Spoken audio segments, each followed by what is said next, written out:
حضرت ابو صدیق اکبر رضی اللہ تعالیٰ عنہ ایک روز چلتے پھرتے مدینہ میں یہودیوں کے محلے میں پہنچ گئے۔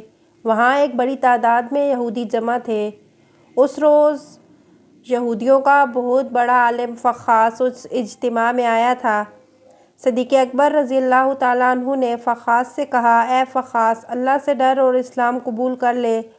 اللہ کی قسم تو خوب جانتا ہے کہ محمد صلی اللہ علیہ وسلم اللہ کے رسول ہیں اور وہ اللہ کی طرف سے حق لے کر آئے ہیں، اور تم یہ بات اپنی تورات اور انجیل میں لکھی ہوئی پاتے ہو۔ اس پر فخاص کہنے لگا، وہ اللہ جو فقیر ہے اور بندوں سے قرض مانگتا ہے اور ہم تو غنی ہیں۔ غرض فخاص نے یہ جو مذاق کیا تو قرآن کی اس آیت کا مذاق اڑایا،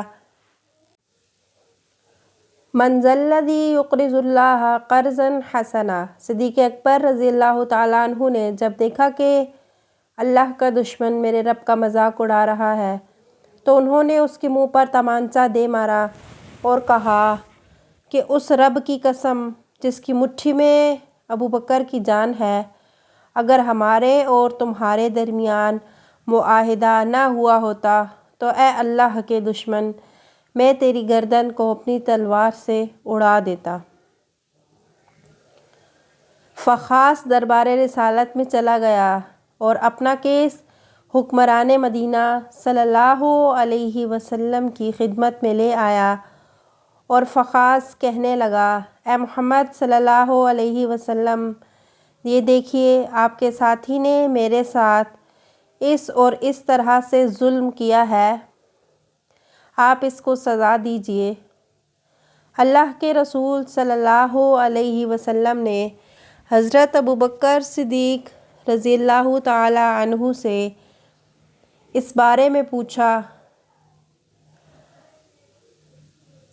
کہ آپ نے کس وجہ سے اس یہودی کو تھپڑ مارا، تو صدیق اکبر رضی اللہ تعالیٰ عنہ نے عرض کیا کہ اے اللہ کے رسول، حضرت محمد صلی اللہ علیہ وسلم، اللہ کے اس دشمن نے بڑا بھاری کلمہ بولا ہے۔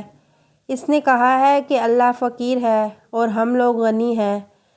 اس نے یہ کہا اور مجھے اپنے اللہ کے لیے غصہ آ گیا، چنانچہ میں نے اس یہودی کا منہ پیٹ ڈالا۔ یہ سنتے ہی فخاص نے انکار کر دیا اور وہ کہنے لگا کہ میں نے تو ایسی کوئی بات کی ہی نہیں تھی۔ اب صدیق اکبر رضی اللہ تعالیٰ عنہ کی گواہی دینے والا کوئی موجود نہ تھا۔ یہودی مکر گیا تھا اور باقی سب یہودی بھی اس کی پشت پر ہی تھے، یعنی وہ بھی جھوٹ بول رہے تھے۔ یہ بڑی پریشانی کا سماں تھا، مگر اللہ نے اپنے نبی کے ساتھی کی عزت و صداقت کا عرش سے اعلان کرتے ہوئے یوں شہادت دی، لَقَدْ سَمِعَ اللَّهُ قَوْلَ الَّذِينَ قَالُوا إِنَّ اللَّهَ فَقِيرٌ وَنَحْنُ أَغْنِيَاءُ۔ اللہ نے ان لوگوں کی بات سن لی جنہوں نے کہا کہ اللہ فقیر ہے اور ہم غنی ہیں۔ صدیق اکبر رضی اللہ عنہ تعالیٰ نے جب اپنے رب کی گستاخی پر رب کے دشمن کو تمانچہ مارا اور جب صدیق کی صداقت پہ حرف آنے لگا تو رب تعالیٰ نے صدیق کی صداقت کا اعلان اپنے عرش سے کر دیا۔ سبحان اللہ۔